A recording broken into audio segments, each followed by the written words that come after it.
Olá, a TV Folha começa agora mais um programa de entrevistas com os pré-candidatos à presidência da República. O nosso entrevistado de hoje é o Ciro Gomes, ele tem 60 anos, é advogado e professor universitário.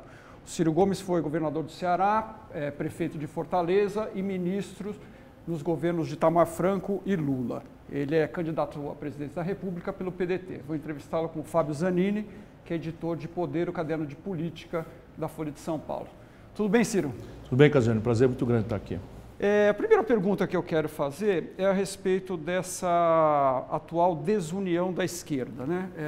Você é um candidato que aparece bem posicionado nas pesquisas, embora teria muito mais chances se tivesse uma união das forças nesse campo, né? O ex-presidente Lula, que é o líder aí na pesquisa do Datafolha, ele está preso, não deve ser candidato à presidência e o PT está relutando, inclusive tem uma declaração hoje da presidente do partido, dizendo que nem com reza brava o PT apoiará uma candidatura sua.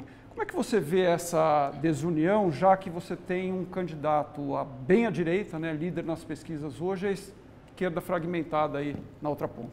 Esse talvez seja o começo da explicação. O que está acontecendo no Brasil de hoje? Nós temos que ter muita paciência, muito respeito com esse tempo do PT, todos nós. Não é? Mas o que está acontecendo no Brasil hoje é que o que está em discussão não parece ser aquilo que interessa mesmo, a sorte do Brasil e a possibilidade dessa agenda antipovo, antipobre, antinacional, ser legitimada por voto. Isso é o que deveria nos comover e, portanto, seria o grande cimento da nossa unidade ou de um mínimo de cuidado ao explicitarmos nossas diferenças.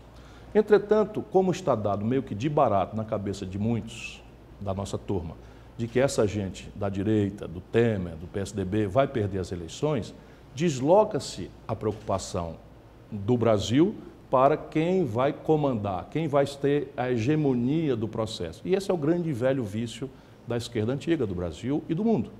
Por isso que há irônicas afirmações, por exemplo, que a esquerda só se une na cadeia. De minha parte, como eu sei o tamanho do buraco, a complexidade do Brasil depois da eleição, como eu sei dos interesses estratégicos em jogo, na desnacionalização da economia, na construção de um passivo impagável, se nós começarmos a entregar nossa plataforma de infraestrutura para o capital estrangeiro, e aqui não é patriotada nem nada, simplesmente não temos como pagar isso, não é? Com um nível grave de endividamento das famílias brasileiras, que é uma conta de 60 milhões de pessoas que estão com o nome negativado no SPC e no Serasa, enquanto o governo propagandeia que a economia vai crescer, eu estou dizendo que é impossível. As empresas privadas brasileiras estão com um débito de 2 trilhões de reais, 600 bilhões de reais dos quais a caminho acelerado de contabilizar como crédito de recuperação duvidosa. 62 mil homicídios nos últimos 12 meses no Brasil. Então a minha cabeça é ligada nessa agenda. Portanto, eu vou ter paciência, respeito, compreendo o drama pelo qual o PT está passando. Tenho pena de ver uma pessoa com a responsabilidade da presidenta nacional do PT dizer uma coisa dessa, o pior do que isso, pensar. Só para você ter uma ideia de como isso é de dar pena, o PDT, o meu partido, portanto eu, estou apoiando 4 dos 5 principais candidatos a governador do PT. Quer dizer, quando ela pede nem com reza brava, o senhor vai continuar rezando, mesmo assim?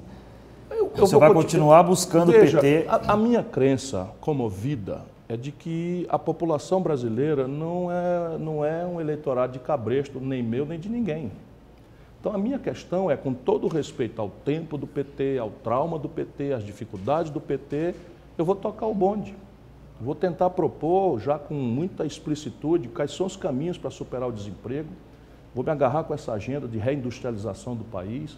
Vou tentar fazer uma aposta num novo desenho de segurança pública moderno, que não seja aparato, essa violência de polícia estar disparando tiro perdido para todo lado, enquanto o narcotráfico recruta os nossos jovens pagando 100, 150 reais de diária para um garoto que vai distribuir renda, distribuir droga, adquirindo uma renda que a família dele não vai ter. Agora, o senhor acha que essa resistência do PT ao seu nome é apenas uma questão de projeto de poder e de política ou é uma questão programática? Quer dizer, o senhor diria que a sua agenda e o seu programa está em que medida alinhado ao do PT?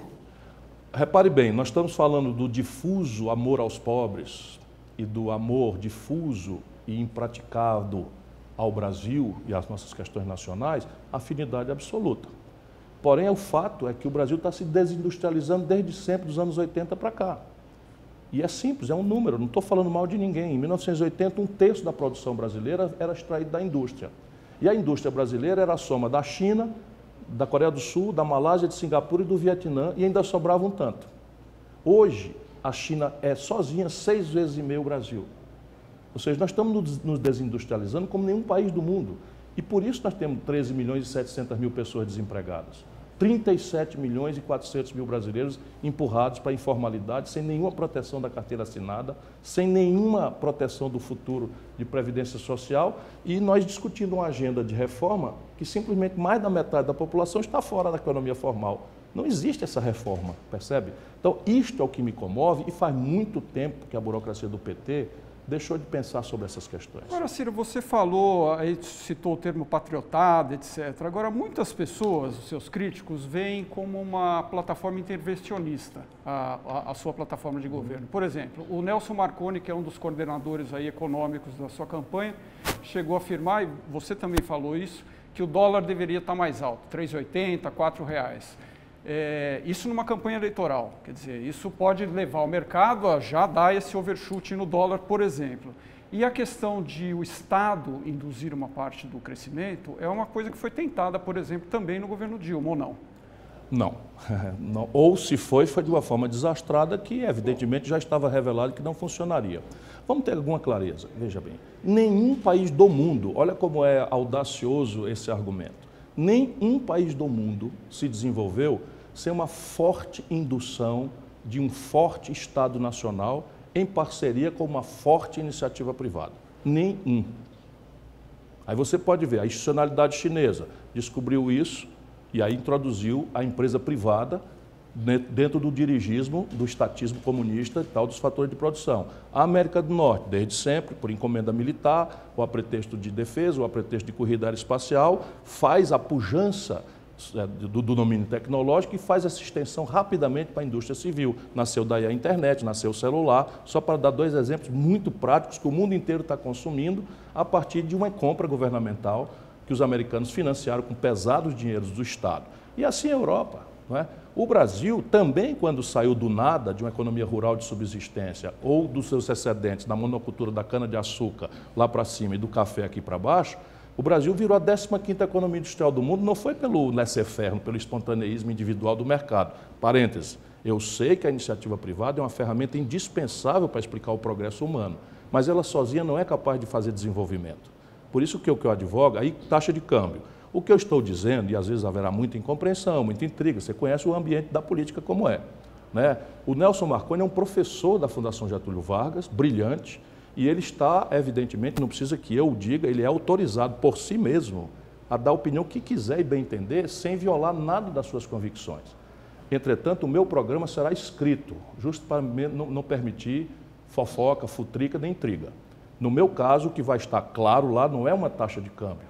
Vai estar claro lá que o Brasil vai sair de uma taxa de câmbio estimulante do consumismo insustentável e que tem quebrado o Brasil ciclicamente para uma taxa de câmbio estimulante da formação bruta de capital, ou seja, da formação de capital e da competitividade das empresas nacionais brasileiras que estão quebrando. Agora, como é que você faria isso de uma forma diferente do que foi tentado, por exemplo, no governo Dilma, sendo que a premissa que nós temos hoje é um Estado quebrado, né? A gente sabe que tem aí 250 bilhões por ano que nós precisamos... A inteligência da sua pergunta já autoriza a me dar a resposta. A Dilma fez isso entendendo errado a razão pela qual o Brasil estava indo para o brejo na mão dela.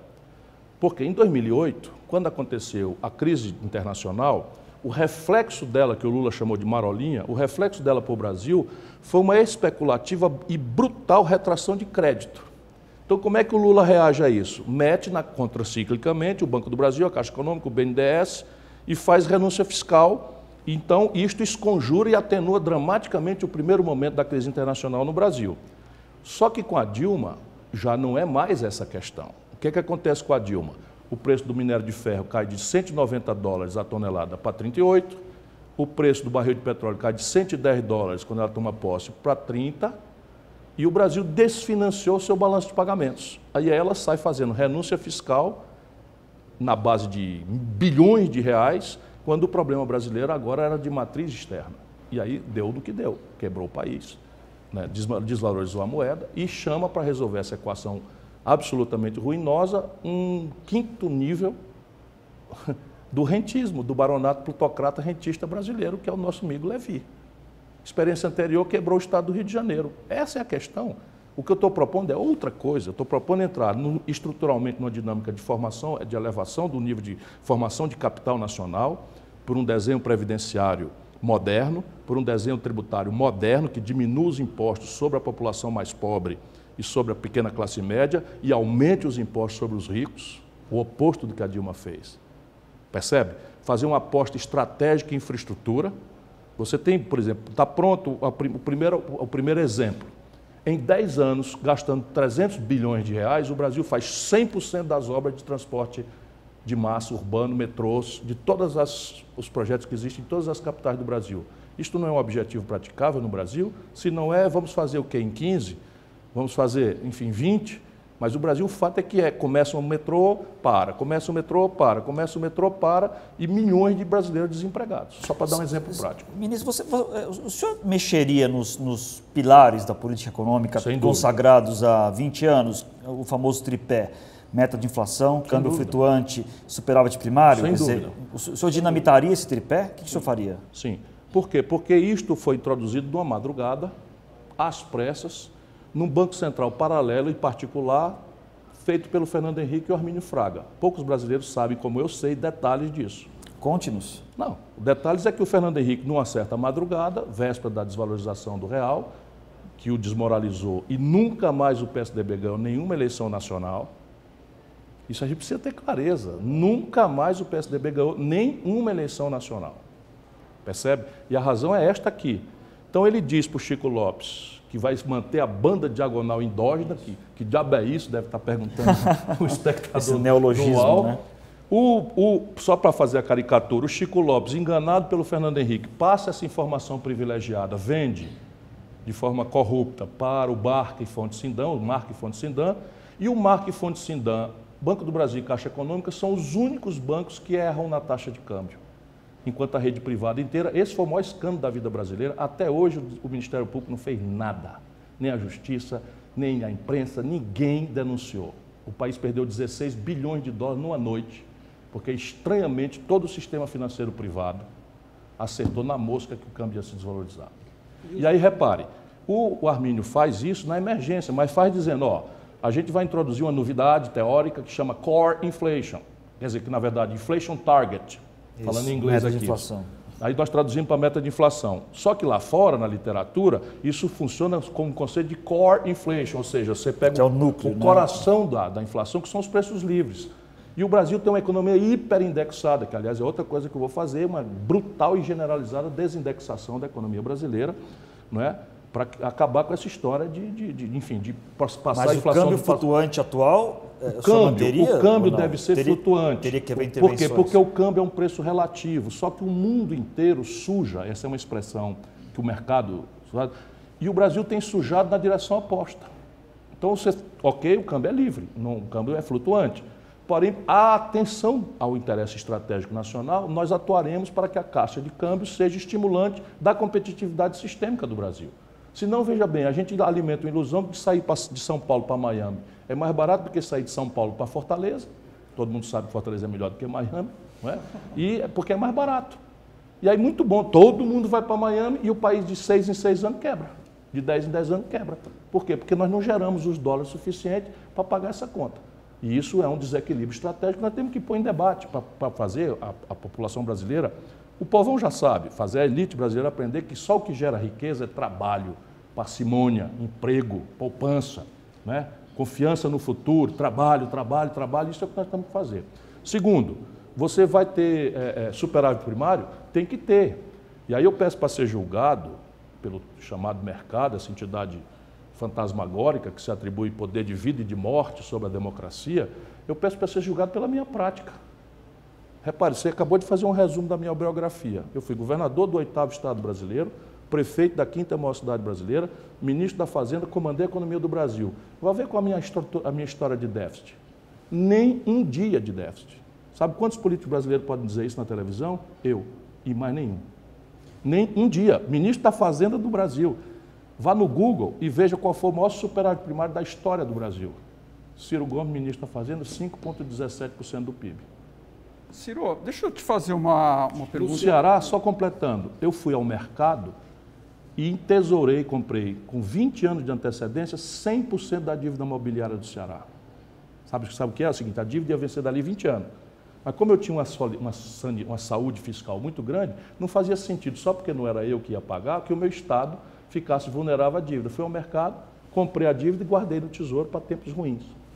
Ciro, o próximo presidente muito provavelmente vai ser eleito aí com 35%, 40% dos votos totais no máximo, porque, enfim, um candidato hoje que é líder não será candidato, provavelmente vai ter muito voto branco e nulo, segundo as análises aí que até o Datafolha faz, e no segundo turno se divide o eleitorado, então o presidente sairá das urnas ali com 35%, 40% dos votos totais das pessoas que estariam aptas a votar. E o Congresso, a gente está vendo, vai haver um reforço do centro, né, da fragmentação do Congresso, etc. Como é que você espera governar se for eleito nessas condições, né? Com um Congresso mais fragmentado e com um presidente que não será necessariamente muito popular, digamos assim. Você já falou, e o próprio Guilherme Boulos também já disse isso, que, olha, a gente pode tentar fazer as coisas por consulta popular. Mas mesmo para isso você precisa ter o Congresso chamar essa consulta, né? Volto a chamar a minha vivência, a minha experiência. Eu fui deputado de oposição, deputado líder de governo, deputado federal mais votado do Brasil, prefeito, lidei com vereador, governador, lidei com deputados, senadores, ministro, lidei com deputados, senadores, enfim. Desta minha vivência e mais um certo esforço de estudar, porque eu estou sentindo a minha responsabilidade crescer, eu estou propondo 4 providências que atenuariam em uma desfaz a lógica de impasse que não depende do fulano, do beltrano, nem da circunstância. É que nós temos um sistema presidencialista copiado dos norte-americanos sem ter a realidade americana. Isso está dado, porque nosso povo preferiu assim, foi um plebiscito, contra a minha opinião, mas está dado. Qual é a lógica de impasse? Nós temos um órgão que é encarregado de fazer as regras, mas não tem nenhuma responsabilidade com a sustentabilidade dessas regras. Então, a tendência natural de um Congresso, deixado solto, sem pressão popular, sem liderança, é diminuir imposto e aumentar a despesa. Então, isto não depende, para ninguém achar que é a minha inabilidade, a minha capacidade de diálogo, isso não depende de habilidade, é uma lógica institucionalmente de impasse.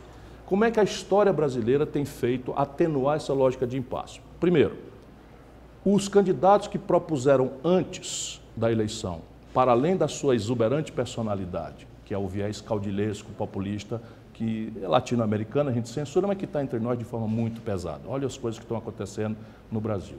Então, evitar o deixa que eu chuto e propor. Propor as ideias, levar pancada por elas, sejam elas criticadas e dizer a que senhor você quer servir. Se você escapa, o hiato diminui muito, porque é você e a sua ideia. Então, diminui muito.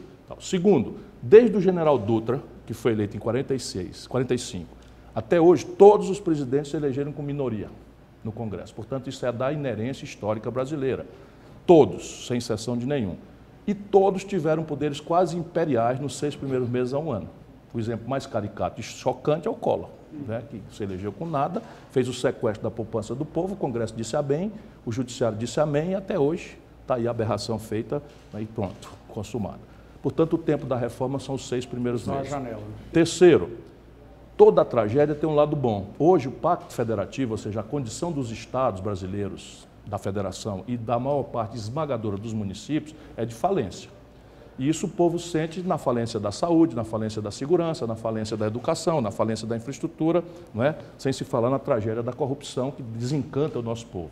Portanto, a negociação, que é o terceiro fator atenuante, aqui não pode ser mais ao modo Fernando Henrique /PT de fazer, que é a cooptação de deputados, suborno e botar pilantra dentro do governo, lotear o governo, na esperança de fazer coalizão, que o Fernando Henrique nobilitou com o nome de presidencialismo de coalizão. Isso é pura picaretagem. O PMDB no seu governo vai ser oposição? Vai ser oposição e será desmontado pelos mecanismos democráticos. Mas eu falei em 4 ferramentas e só apresentei 3. Quando você terminar a 4, eu quero saber Superadas essas 3 questões de negociação, propor antes e propor no primeiro momento, persistindo o impasse por maioria simples e só. Então, o Guilherme Boulos precisa ouvir essa última parte. Nós podemos sim, por maioria simples, agora convocar plebiscitos e referendos para diretamente ao povo levar só a parte que permaneceu de impasse nessa dinâmica de recelebração do Brasil Nacional. Como é que o senhor vai desmontar o PMDB? Fiquei curioso agora. É assim, basta para começar a tirar o oxigênio da ladroeira. Nós temos essa experiência no Ceará. Quando o Tasso Gereissati se elegeu, mais ou menos nós nos elegemos contra a metade da Assembleia, que era ligada ao PFL na época. E do que é que eles vivem? Vivem de roubalheira. Então, corta as torneiras do dinheiro para essa gente, rapidamente definha. Depois tem outras coisas para fazer, né? Separar o lado bom, por exemplo, o Requião é do PMDB, é boa pessoa. O Mauro Benevides, lá no Ceará, é do PMDB, é boa pessoa. O Jabas Vasconcelos, pouco importa se é meu aliado ou não, de Pernambuco, é boa pessoa. Então você tem muita gente a quem você tem que dizer, olha, chega essa experiência de uma grande frente, vocês estão sendo laranja, não é, de um bando de quadrilheiro que tem um assalto cíclico aos cofres do Brasil, produzindo crises eternas sem responsabilidade nenhuma. E o PSDB vai ser oposição ao seu governo? Não, eu acho que se depender de mim, o PSDB deveria sentar na mesa dessa refundação do Brasil. Mesmo com todas as acusações de corrupção que pesam contra o PSDB? Corrupção não é contra o PSDB, como não pode ser dita que é contra o PT. Quem é corrupto não é o partido, são pessoas do partido. E nós temos que punir. Mas no caso do PMDB, o senhor disse que é contra o partido? Não, o PMDB precisa ser desmontado como frente hegemonizada por uma quadrilha de bandidos. Esta é a diferença. Eu não vejo o PSDB como uma quadrilha de bandidos, nem vejo o PT como uma quadrilha de bandidos. E se não fosse a confrontação miúda de São Paulo, eles deveriam ter cooperado historicamente. PSDB e PT. É evidente, porque são 2 fundações do Brasil redemocratizado e um nega a cooperação com a outra e ao um negar a cooperação com o outro, emerge quem? A velhacaria, a roubalheira, a pusilanimidade, a fisiologia, os corruptos. Caramba, o Lula, com todo o respeito, botou o Michel Temer na linha de sucessão do Brasil e em seguida a Dilma empoderou o Eduardo Cunha. Lembra, meu irmão foi ministro da Educação, denunciou o Eduardo Cunha não foi demitido porque pediu demissão antes, mas se não pedisse demissão ia ser demitido em nome da solidariedade, dona Gleise, que o PT teve com o Eduardo Cunha. O meu irmão hoje está favorito para o Senado, respeitado no Brasil inteiro, e o Eduardo Cunha está na cadeia. Ciro, você disse há uns dias atrás que você vai trocar aí a versão professor, que é um pouco impaciente, pela versão de político, né, atendendo ao rigor do cargo de candidato à presidência da República. Isso vem aí depois de várias críticas, né, algumas falas suas, teve a da sua ex-mulher, a Patrícia Pilar, que você disse, depois se desculpou e tal, de que a função dela era dormir com você, depois Eu nunca disse isso, eu quero só de novo repetir isso. Nunca disse isso. O que eu disse, burramente, pela qual já me desculpei há 16 anos atrás, várias vezes, foi que ela era a maravilha, a excelência, o amor da minha vida, que eu não tomava um passo sem consultá-la, que além de ser deslumbrante, maravilhosa, linda, sensível, era muito inteligente, tinha muita vivência, muita sensibilidade política e, por vaidade estúpida, disse, além do mais, dorme com o candidato, que foi uma grande baboseira que eu falei, me desculpei na mesma frase. E faz 16 anos eu pago a amargura por isso. Tá bom, mas... Então, desculpa novamente, mas o cidadão aqui lembrou a todos que 16 anos atrás eu fiz uma frase machista, pela qual já me desculpei. Essa agora é 1.847.942 vezes. Mas essa sua mudança agora de professor para político foi depois daquele episódio lá no Rio Grande do Sul, se eu não me engano, da história do pescotapa lá, que virou meme, etc. Não aconteceu. Enfim.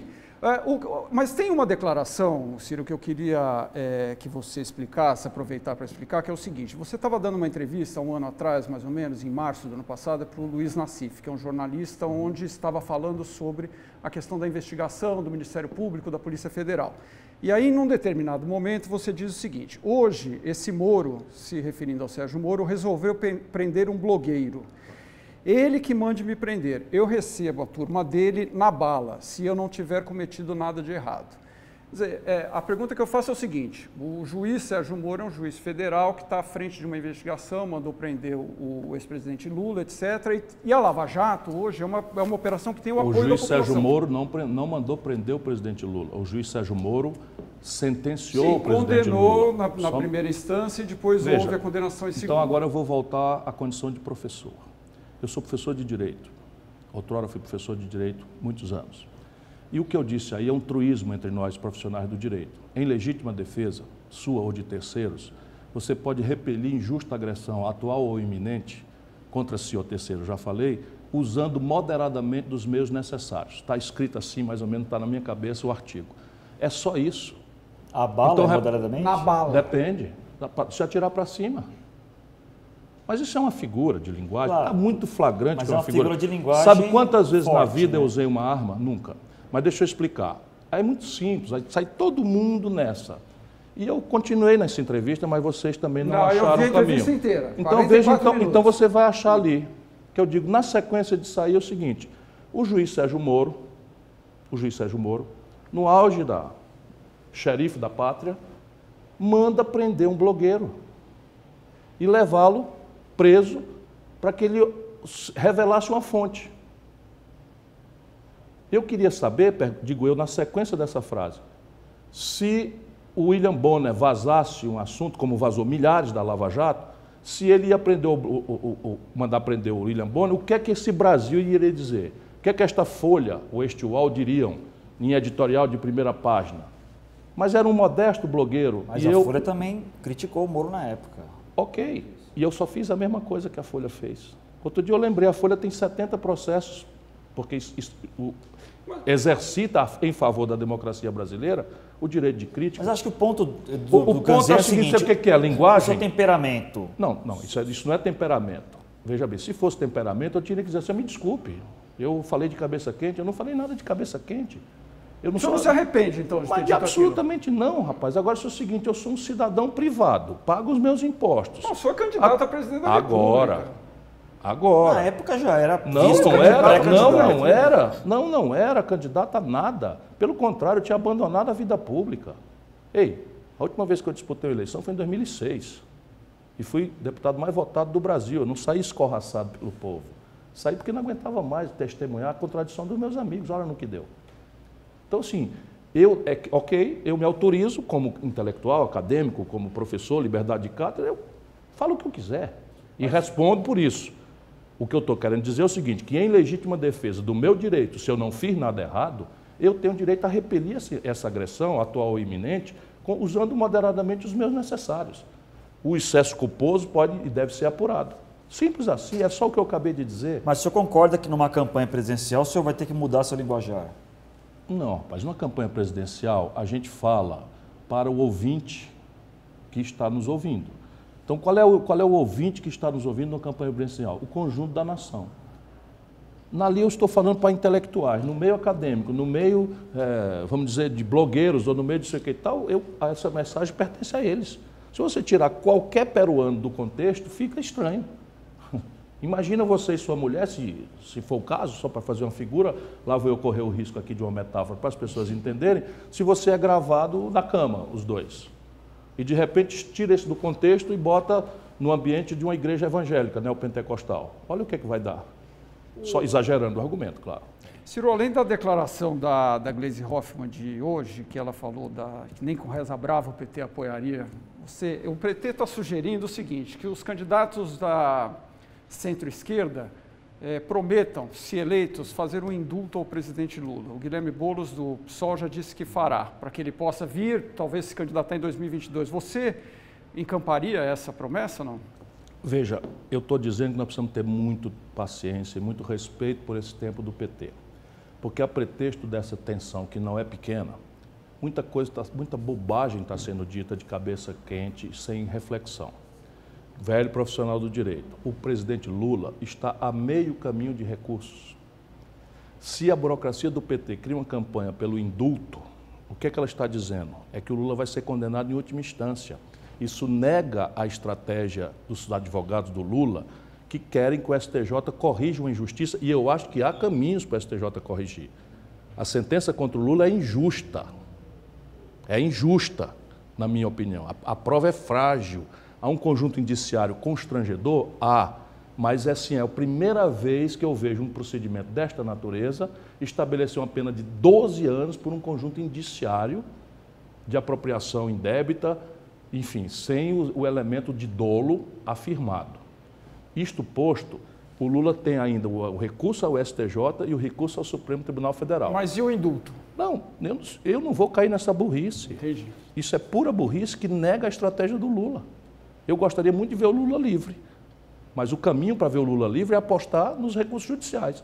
Ou a gente nega que o judiciário brasileiro esteja cumprindo a sua tarefa constitucional, afirma com o peso da gravidade dessa afirmação de que o judiciário brasileiro organicamente está num golpe e produzir um preso político, e neste caso recorrer é meio estranho. Percebe? Eu consigo ficar de cabeça fria para administrar esse grave momento. Por quê? Porque eu estou sentindo a responsabilidade crescer nas minhas costas. Agora, fazer com que a gente caia nesse tipo de burrice, de provocação, é simplesmente burrice. Só isso o que eu tenho que dizer. Então, o senhor está dizendo é que... Não, o que eu estou dizendo eu acabei de dizer. Mas só para entender, o senhor tem uma solidariedade ao Lula... Completa, né? Mas o senhor não chega ao ponto de tentar, de alguma maneira, um atalho, fugir dos caminhos processuais... Repare bem, esta é a opção do Lula. Provavelmente ele amadureceu essa opção lá dentro do sindicato, na véspera de cumprir o mandado de prisão. Porque e inclusive já paguei também, você podia ter levantado isso. Quando o Lula foi constrangido ilegalmente pelo Sérgio Moro, aí dá um depoimento, preso. Condução coercitiva. Isso é preso. Condução coercitiva é um nomão para o cara ir preso. Né? E constrangido na liberdade de ir e vir, depor, e no Brasil não tem precedente. A condução coercitiva só cabe, o Supremo já corrigiu essa aberração, se o cidadão chamado, marcado dia e hora, não vai. Não aconteceu nenhuma vez. Todo mundo tem ódio do Lula, mas a gente vai deixando acontecer, daqui a pouco acontece com a gente. Só um minuto. Naquela data, eu também fiz uma frase muito forte. Diz, olha aqui, ou nós aceitamos que há um judiciário e os caminhos de correção são esses, que é a minha convicção, da minha formação, ou a gente nega isso, faz uma comissão de juristas, e eu me voluntario para integrar essa comissão de juristas, e se essa comissão entender que o Lula está sendo arbitrariamente preso, a saída não é recorrer, a saída é homiziá-lo no embaixado. Levei porrada de todo lado por causa disso. Mas isso é um silogismo, eu não estava defendendo sequestrar o Lula, como esses tarados da direita fascista brasileira chegaram a dizer. Eu estava dizendo que há uma esquizofrenia nisso. Das duas, ou eu recorro, o que premicialmente quer dizer, eu reconheço o Estado de Direito Democrático, afirmo que o judiciário é a ele que cabe a última palavra, ou eu nego esse itinerário, afirmo que o judiciário organicamente está num golpe e o caminho é outro. Aí eu vou acampar na porta do juiz que vai julgar o recurso da véspera e tome discurso esculhambando os juízes.